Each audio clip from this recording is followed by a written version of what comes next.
2021 साली मी त्या बागेमधून तिसऱ्या वर्षी साधारण 10 लाखापर्यंत उत्पन्न काढलं चांगल्या प्रतीचं। आणि सगळ्यात महत्त्वाचं म्हणजे याला उत्पादन खर्च फार कमी प्रमाणामध्ये आहे।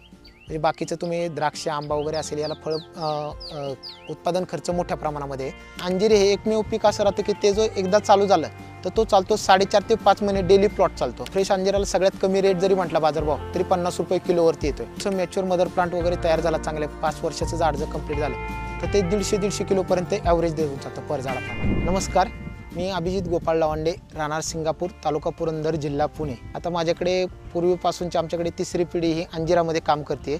पण पूर्वीपासून जे शेती केली जायची ती पारंपरिक शेती केली जायची। पण ज्यावेळेस कोरोनाची महामारी आली त्या काळामध्ये माझी नोकरी गेली। नोकरी गेल्यानंतर मी विचार केला की आपण व्यवसाय करण्यापेक्षा किंवा मग नोकरी करण्यापेक्षा आपली जो वडिलोपार्जित शेती आहे ती पारंपरिक शेती न करता आपण आधुनिक पद्धतीने कशा पद्धतीची करू शकतोय अशा पद्धतीचे आपण नियोजन केलं। आणि 2018 साली मी एक मदर प्लांट डेव्हलप चांगल्या क्वालिटीची बाग तयार करून 2021 साली मी त्या बागेमधून तिसऱ्या वर्षी साधारण 10 लाखापर्यंत उत्पन्न काढलं चांगल्या प्रतीचं। तर अंजीर हे फळपीक लागवड केल्यापासून रासायनिक खतही न वापरता जैविक किंवा सेंद्रिय पद्धतीने शेती करूनही साधारण त्याचं फळ हे 8 महिन्यामध्ये हार्वेस्टिंगसाठी तयार होतात। हे सर्वात फास्टमध्ये उत्पन्न देणारं पीक जर म्हटलं तर हे अंजीर हे बेस्ट प्रमाणात जातं। बाजारपेठेमध्ये पण प्रचंड प्रमाणामध्ये मागणी याची। आणि सगळ्यात महत्त्वाचं म्हणजे बाकीची फळपिके तुमची 1 टाईम किंवा 2-3 स्टेजमध्ये हार्वेस्टिंग होऊन जातात।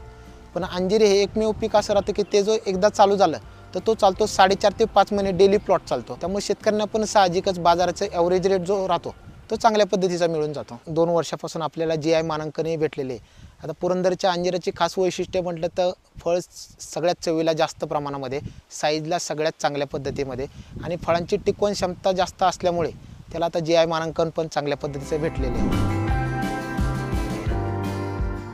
आता आपल्या इकडे 4 ते 5 व्हरायटी चांगल्या पद्धतीच्या उत्पन्नाला चालतात। त्यामध्ये एक रेग्युलर पोनाफिग व्हरायटी राहते, त्याच्या फळाची साईज साधारण 30 ग्रॅमपासून 50 ग्रॅमपर्यंत राहते, जे सालीला थोडं पातळ राहतं आणि देठाला लांब फळं राहतात।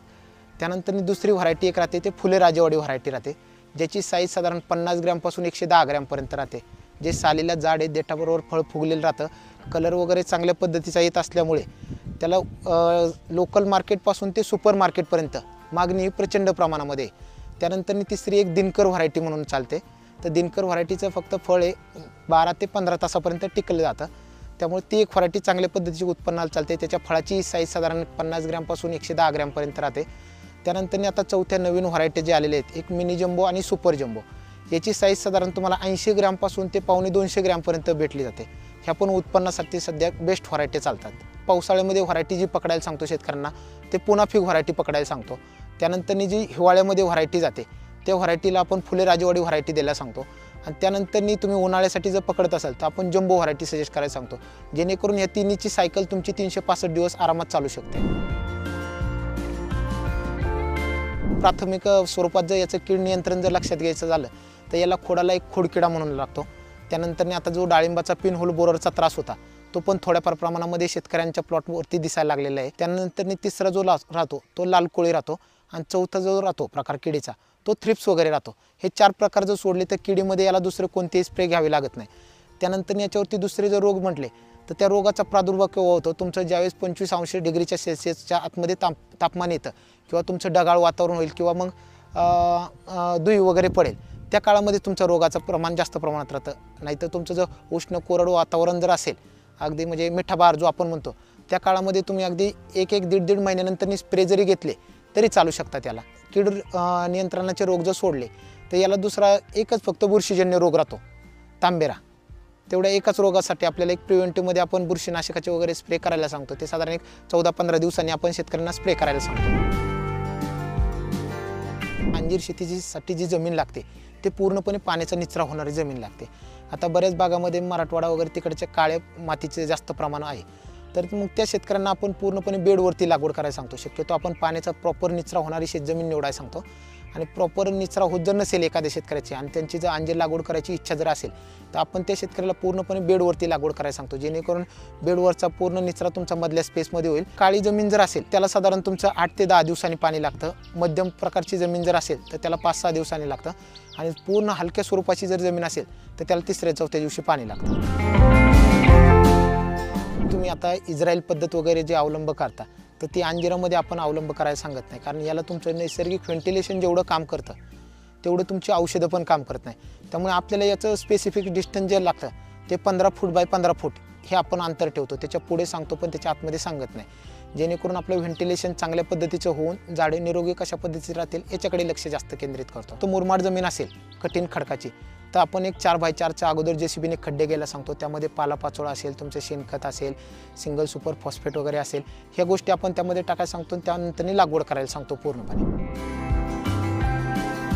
खट्टा बहार आणि मिठा बहार हे 2 बहार राहतात. आता जून जुलैच्या पिरियडला जो छाटणी वगैरे करून बहार पकडतात त्याला खट्टा बहार म्हटलं जातं, आणि जो उन्हाळ्यासाठी साधारण एक ऑगस्ट सप्टेंबरमध्ये छाटणी केली जाते तो मिठा बहार म्हटलं जातं. आता बहाराचं नियोजन करायचं म्हटलं तर त्याच्या अगोदर आपल्याला 1 ते 1.5 महिना तुमच्या शेतजमिनीच्या प्रकारानुसार त्या बागेला ताण द्यावा लागतो, आणि ताण दिल्यानंतर मग आपण त्या बागेची पूर्णपणे मशागत केली जाते. मशागत केल्यानंतर बागेची साधारण 1.5 ते 2 फूट अंतर सोडून झाडाला पूर्णपणे गोल रिंगण केलं जातं. त्या रिंगणामध्ये तुमचं शेणखत असेल, लेंडी खत असेल, गांडूळ खत असेल, ह्या सर्वचं आपण त्यानंतर तुमचे DAPची खतं वगैरे जे असते ते तुम्ही त्यामध्ये टाकू शकताय. आणि त्यानंतर टाकल्यानंतर आपण पूर्णपणे झाडाची कटिंगची पद्धत घेतो.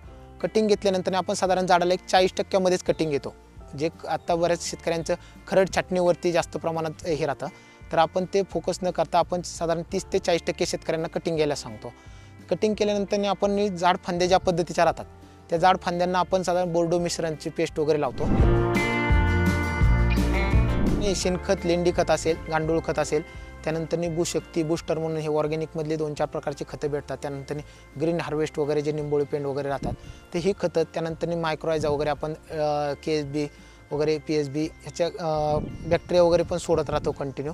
त्यानंतर मग तुमचं व्हर्मी वॉश वगैरे असेल ह्याचं एक 8-10 दिवसांनी ड्रिचिंग वगैरे कंटिन्यू चालूच राहतात. त्यानंतर स्लरी वगैरे जमिनीतून सोडणं, ह्या गोष्टी महत्त्वाच्या ठरतात अंजिरासाठी. फ्रेश अंजिराला सगळ्यात कमी रेट जरी म्हटला बाजारभाव तरी 50 रुपये किलोवरती येतोय. आपण शेतकऱ्यांना सांगतोय ठीक आहे आपला याच्यावरचा उत्पादन खर्च हा कमी प्रमाणामध्ये आपले 30-40 रुपये किलोने जरी गेले तरी आपल्याला बाकीच्या फळपिकांपेक्षा हे फायदेशीर आहे. आणि आत्ता तसं ॲव्हरेज रेट जर काढला तर सरासरी शेतकऱ्यांना साधारण 80-90-100 रुपयापर्यंत ॲव्हरेज रेट चांगल्या पद्धतीचा मिळून जातो. तर तुम्ही जे 100% किंवा 90% जे फळ तयार झालेले ते तुम्ही आपल्या स्टेटपर्यंत साधारण 24 ते 48 तास जे मार्केट अवेलेबल होईल ह्या मार्केटपर्यंत तुम्ही ते विक्री करू शकता.